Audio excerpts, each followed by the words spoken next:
Hello guys, welcome back to another video. I promised you guys already in some of the previous videos that this video is coming. It'll be an add-on of our entire big Balkans road trip travel guide, like everything you have to know if you want to take on a similar road trip through the Balkans like we did, will be in that video.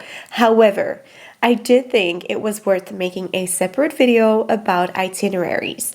We did a big 7-week road trip and I will talk you through it, but I will also give you some ideas for road trips that you can do if you don't have as much time, if you want to see a few countries, if you have a specific interest, and so on. I have made separate videos, like separate guides for Montenegro, Albania, Slovenia, Croatia, and in all of those I talk about an itinerary specifically for the country, but this one will be an itinerary guide if you want to combine multiple countries within this region. Alright, I'll get started with explaining our itinerary and how much time we spent in each country. As I said before, we spent 7 weeks road tripping the Balkans. Part of that was the start and the end of our trip, which was just us driving from Belgium all the way down to the Balkans. So we did pass through Germany, Austria, Liechtenstein, France. So all of that will not really be included in this video, but that was part of our 7 weeks. So from Belgium, first we drove all the way down to Montenegro. In Montenegro, we spent 10 days and we added on another 3 days in northern Albania. So you could say that we spent more or less 2 weeks in Montenegro and northern Albania if you do plan on doing a similar trip like that, and combining those two countries is a pretty good amount of time. Next up, we passed through Bosnia. We spent 6 days in Bosnia, which was mostly just along the border with Croatia as well. So there is still a lot more in Bosnia that we could have explored, but we stuck to Mostar and Biac mainly, and we spent 6 days enjoying the beautiful old town of Mostar and some of Europe's best waterfalls near Biac. Our time in Croatia was kind of split up into 3 parts. So first of all, the part that we did on our way down to Montenegro, which was about 4 days. That was southern Croatia. Then on our way back up from the north of Bosnia, going into Istria, we spent another 4 days in Istria and also seeing the Plitvice lakes. Then eventually our summer season started and we worked on sailboats. And I do think that you would be missing out on a beautiful part of Croatia if you did not go on a 7-day sailboat tour. There are so many providers offering this. I personally worked for Yacht Getaways. They have beautiful catamarans that are catered with a host and a skipper, and the prices are pretty affordable considering the value you get. This is not sponsored, that's just my own experience. But also Med Sailors does the same. There's Yacht Week, Sail Week, all of them. So there are a lot of providers and it is a beautiful coastline with so many islands to explore. So we spent 4 days in the south, 4 days up north, and a week of sailing between Split and Dubrovnik. Then one of the highlights of our Balkans trip was by far Slovenia. We spent 10 days in Slovenia and we combined it with 2 days in Italy. So we did take a day trip to Trieste and a day trip to Venice. And all of this in detail you can see in the separate vlogs that we made. So if you're interested in anything I've mentioned, then definitely go check out the vlogs as well. But let's get into some ideas for itineraries you could go on your next holiday. Let's kick it off with the highlights of the Balkans. The best waterfalls in Europe and the best caves in Europe. You'll have to combine northern Croatia with Slovenia for this. So imagine this, you will land in Zagreb, the capital of Croatia. From there you can rent a car and drive all the way to the Plitvice lakes. You will spend the night there because this park is huge. You will need an entire day to see all of this. I do advise going early enough, and then you can drive in the afternoon to Istria. We loved staying near Rovinj, and from there you can easily explore the rest of Istria. You can spend a few days there seeing the amphitheater and the beautiful Roman architecture in Pula, enjoy the sunset in Rovinj, go to the beautiful villages up in the hills that look like Tuscany, filled with vineyards and truffles in Hum and Motovun. We really loved this area so much. much as well. And it has arguably some of the best cuisine in all of Europe as well, with the truffles and wine and everything. Then once you've seen Istria, you can simply cross the border and continue to Slovenia. The Slovenian coast is beautiful as well. It is less visited than the Croatian one, so if you kind of want to escape the crowds, Piran or Izola might be a good alternative. You can even go on a day trip to Trieste and Venice if you do want to add that into your trip. We did all of that just from a base along the Istrian coast. Then from there you can pass by the most magnificent, breathtaking caves that I have ever seen, and I've been to many, but especially the Skosjan caves in Slovenia were like something out of this world. Like something I did not even realize existed on this planet. And I don't know how it's so unknown, but it was by far one of the highlights. This entire day I'm gonna describe now was one of the highlights of our Balkans road trip, like of the whole 2 months.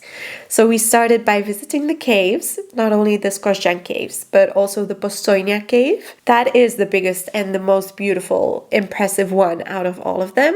And you can see the human fish, or the olm, which is also a creature that uniquely lives in this area of the world. Like you cannot find it anywhere else in the world.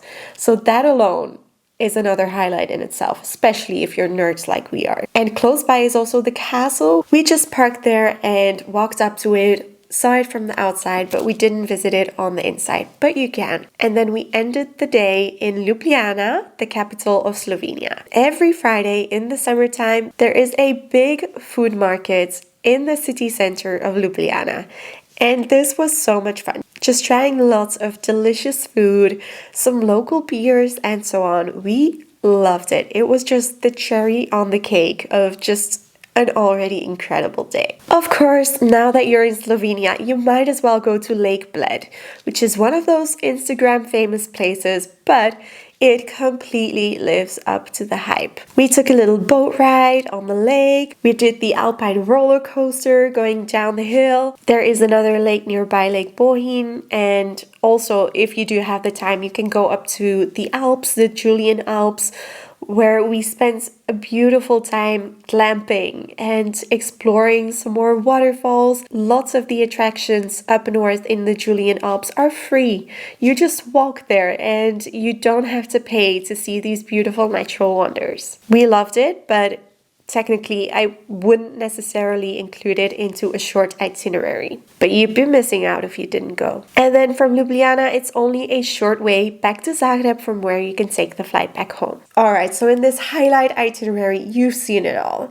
You have seen the best waterfalls, the best caves, some coastline, some mountains, a beautiful city, and you've had some of the best food. So I would highly recommend doing this itinerary at least once in your life. You will not regret it. But what if you're more into a bit more of a city break, more of a cultural experience? Then the next itinerary will be for you. It is the City Hopper itinerary. You can fly into Sarajevo, which is the capital of Bosnia. If you do want to add it in, it is where the starting shot of the First World War was given, where Franz Ferdinand was killed, and that unleashed the First World War upon Europe. So that you can see in Sarajevo. It is just a bridge at the end of the day, so you could skip it. But the next cities is what it's all about. From Sarajevo, you will go to Mostar. In Mostar, you can see the beautiful Ottoman heritage, the mosques, the architecture with the many windows. You can visit some of the houses that are in the typical Ottoman style. And nearby, you can also go on a day trip to the Kravice waterfalls, Blagaj, and another quaint little town along the way. So you can still go on a bit more of an exploration around the city as well. After seeing Mostar, it is only a very, very, very short ride to go to Dubrovnik. And Dubrovnik, I don't have to give you much explanation for. It is a beautiful fortified city with a rich history, and I had dreamed of visiting it for so long, and I was so happy when I finally did. It definitely lived up to the hype. But try to do this itinerary out of the main high season because it gets so busy. We went in April, which was a perfect time. It wasn't too busy. It definitely is busier during the day with cruises also visiting. But you'll have the place to yourself once the sun starts setting and it's 5 or 6 in the evening. That's when everyone leaves. I definitely recommend spending more than one day. You can easily spend 2, maybe even 3 days in Dubrovnik. If you want to skip Sarajevo, then you could just fly into Dubrovnik as well, and from there go to Mostar and the next city, which is Kotor. Kotor is in Montenegro. It is part of the Bay of Kotor, and personally we stayed a bit outside of the city. We visited Kotor one day. We did a boat trip on the bay, visiting the churches, going to Perast as well, and it was so incredible, and you instantly feel like you want to move here, which I hope not too many people actually do, because it would kind of ruin the place and its charm. And also the infrastructure isn't really there yet for like lots of tourists to decide that they want to move there. I'm definitely not supporting that kind of gentrification, but it was one of the most beautiful places I think I've ever been. Just the uniqueness of it. It's kind of like a fjord, so it's very close to the open ocean or the open sea, but it's locked off by these huge tall mountains, giving it such a different feel and a different look to anything else along the coast really. The sunsets here were incredible. And just like Mostar, you can go on easy day trips around the city as well. So that is the city hopper, seeing the 3 most beautiful cities of these 3 countries that are located super close to each other. You could easily do this in about a week, I would say. If you do have more time than just a week, then I would recommend adding some more time in Montenegro, maybe onto the itinerary, potentially also northern Albania or even all of Albania. My best friend also had a very smart idea. She did an Albania trip, but once she got to the south of Albania, instead of going back to the capital Tirana, she took the ferry to Corfu, which is a Greek island. She visited Corfu for a bit, and from there she flew home. Flights from there are also very cheap, so that is another option you can visit. And I think that this is a really good itinerary as well. You can go up to the north of Albania, do the hike through the Dinaric Alps, and then make your way down to the beautiful cities of Berat, Gjirokastër, maybe even pass by the Blue Eye. I would recommend the hidden Blue Eye near Gjirokastër instead. Do some exploring of the canyons inland, and I would skip the coastline of Albania at this point and just go straight to Corfu, because I do prefer the Greek coast to the Albanian one.